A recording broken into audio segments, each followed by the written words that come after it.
పెళ్ళైనా పండగైనా వేడుక ఏదైనా పట్టు చీరల ప్రత్యేక వేదిక వారాహి సిల్క్స్.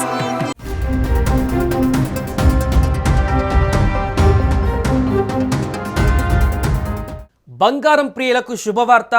ఏకంగా వరుసగా 2-3 రోజుల నుంచి భారీగా తగ్గుతున్నటువంటి బంగారం ఈరోజు వేల రూపాయల కొద్దీ ఒకటే రోజు తగ్గిపోయింది. అంతర్జాతీయంగా నెలకొన్నటువంటి కొన్ని సానుకూల పరిణామాల నేపథ్యంలో బంగారం ఒక్కసారిగా కుప్పకూలింది. ముఖ్యంగా చైనా అమెరికా మధ్య వాణిజ్య సంబంధాలు మెరుగుపడతాయన్నటువంటి ఆశలు చిగురించడం, డాలర్ బలపడడంతో పసిడికి ఉన్నటువంటి డిమాండ్ ఒక్కసారిగా తగ్గిపోయింది.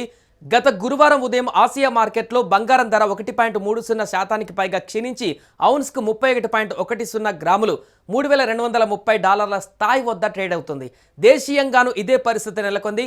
అంతర్జాతీయ మార్కెట్లో నెలకొన్నటువంటి పరిణామాల ప్రభావంతో దేశీయ మార్కెట్లోనూ బంగారం ధర భారీగా దిగొచ్చింది. ఇక ఒక్కరోజే 10 గ్రాముల 24 క్యారెట్ల బంగారం ధర ఏకంగా $2,180 తగ్గి 95,730కి చేరుకుంది. గత 10 రోజులలో పసిడి ధర దాదాపు 5,000 మేర తగ్గడం ఇక్కడ గమనార్హం.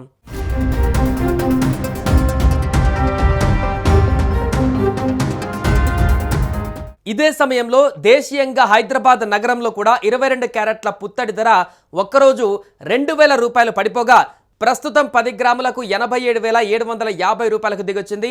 దీనికి ముందటి రోజు $60 తగ్గగా అంతకు ముందు రోజు $400 పెరిగింది. ఇక దానికి ముందు చూస్తే వరుసగా $620, $30, $100, $2,750 ఇలా తగ్గుతూ వచ్చింది. ఈ క్రమంలో 10 రోజుల వ్యవధిలో ఇక్కడ కూడా 5,000కు పైగా బంగారం పడిపోయింది.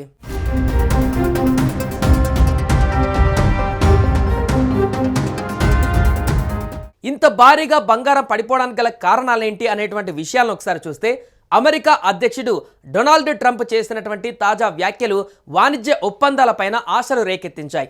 అమెరికా తన షరతులకు అనుగుణంగా చైనాతో ఒక మంచి ఒప్పందాన్ని కుదుర్చుకునే అవకాశం ఉందని ఆయన ఆశాభావం వ్యక్తం చేశారు. దిగుమతి చేసుకునేటువంటి ఆటో విడిభాగాలపైన ఉన్న సుంకాలను తగ్గించడానికి ట్రంప్ ఒక కార్యనిర్వాహక ఉత్తర్వు పైన సంతకం చేశారు. అంతేకాకుండా America treasury secretary Scott Besant కూడా వాణిజ్య భాగస్వాముల నుంచి చాలా మంచి ఆఫర్లు వచ్చాయని తెలిపారు. దీంతో వాణిజ్య ఉద్రిక్తతలు తగ్గుతాయన్న అంచనాలు మార్కెట్లకు బలాన్నిచ్చాయి. ఇతర కరెన్సీలు కలిగి ఉన్న వారికి బంగారం మరింత ఖరీదైనదిగా మారడంతో డిమాండ్ ఒక్కసారిగా తగ్గింది.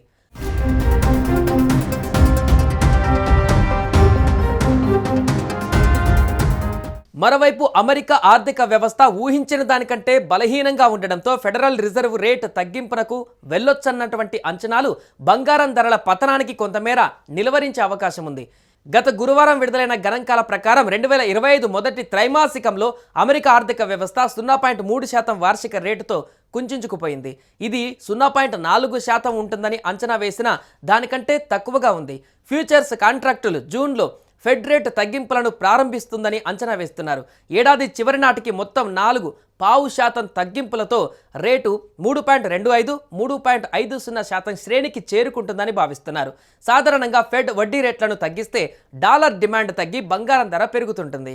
బంగారం అనేది భారతీయులకు కేవలం అలంకరణగా మాత్రమే కాకుండా ఒక పెట్టుబడి సాధనంగాను ముఖ్యమైన పాత్ర పోషిస్తోంది.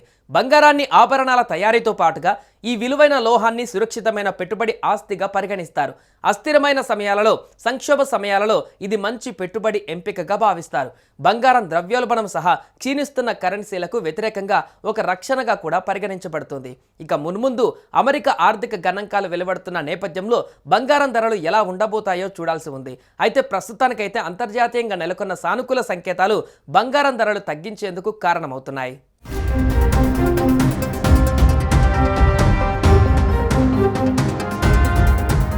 సుమన్ టీవీలో మీ పర్సనల్ అండ్ బిజినెస్ ప్రమోషన్స్ కోసం కింది నెంబర్కి కాంటాక్ట్ చేయండి.